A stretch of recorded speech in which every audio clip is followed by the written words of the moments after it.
আওয়ামী লীগের শাসনামলে জাতীয় পার্টিকে বলা হতো গৃহপালিত বিরোধী দল। শেখ হাসিনার নেতৃত্বাধীন আওয়ামী সরকারের দোসর হিসেবে অভিযুক্ত দলটির রাজনীতি জুলাই বিপ্লবের পর অন্ধকারাচ্ছন্ন হয়ে পড়েছে। রাজনৈতিক বিশ্লেষকরা বলছেন, আওয়ামী লীগ সরকারের সময় জাতীয় পার্টি সরকারের কাছ থেকে সব ধরনের সুযোগ সুবিধা নিয়েছে। একতরফা নির্বাচনে তারা অংশ নিয়ে বিনা ভোটের নির্বাচনগুলোই বৈধতা দেওয়ার চেষ্টা করেছে। তারা মন্ত্রিত্ব নিয়েছে, অতএব তারা সহজেই রাজনীতিতে শক্ত অবস্থান তৈরি করতে পারবে না। তাদের রাজনৈতিক ভবিষ্যৎ অনেকটা অন্ধকারাচ্ছন্ন।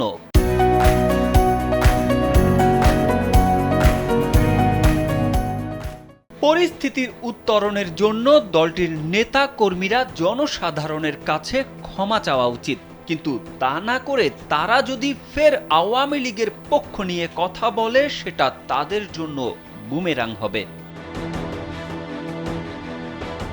দলটির ঘুরে দাঁড়ানোর চেষ্টার অংশ হিসেবে গেল বছরের নভেম্বরে মিছিল সমাবেশ করার প্রকাশ্য ঘোষণা দেয়, কিন্তু ২৪-এর বিপ্লবী ছাত্র জনতার কঠোর বাধার মুখে পড়ে তা পণ্ড হয়ে যায়। কেন্দ্রীয়, আঞ্চলিক ও জেলা উপজেলা পর্যায়ে অনেক নেতা ৫ আগস্ট পরবর্তী সময়ে দায়ের হওয়া মামলায় আসামি হয়েছেন।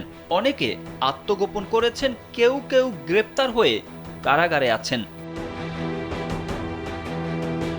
এ অবস্থায় দল গোছানো ও ঘুরে দাঁড়ানোর চেষ্টা করছেন দলের চেয়ারম্যান জিএম কাদের। বৃহস্পতিবার বনানীতে জাতীয় পার্টির চেয়ারম্যানের কার্যালয়ে মতবিনিময় সভা করেন তিনি। সেখানে তিনি নির্বাচনে অংশ নেওয়ার সুযোগ দাবি করে বলেছেন, নির্বাচনের আগে কোনো ধরনের সংস্কার প্রয়োজন নেই। নির্বাচনের পর যারা সরকার গঠন করবে তারাই সংস্কার করবে। এই সরকার বৈষম্য করছে। স্থিতিশীলতা চাইলে সবাইকে নির্বাচনে অংশগ্রহণ করার সুযোগ দিতে হবে। তিনি আরো বলেন, দোষী অভিযোগ করলেই কেউ দোষী হয় না। সব দলকেই জনগণের সামনে রাজনীতি করতে দেওয়া উচিত।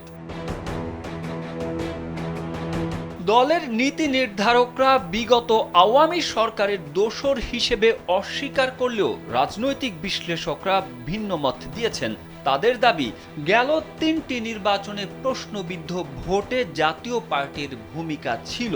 প্রতিটি সরকারের সময় হয় জাতীয় পার্টির সরকারের, নয়তো পুতুল বা গৃহপালিত বিরোধী দলের ভূমিকায় ছিল। তৎকালীন সরকার নানা সুযোগ সুবিধা দিয়ে জাতীয় পার্টিকে নিজেদের পক্ষে রাখে। এজন্য জাতীয় পার্টি অস্বীকার করলেও অনিয়ম দুর্নীতির অংশীদার হিসেবে জাতীয় পার্টিকে দায় নিতেই হবে। তারেক আহমেদ, কালবেলা।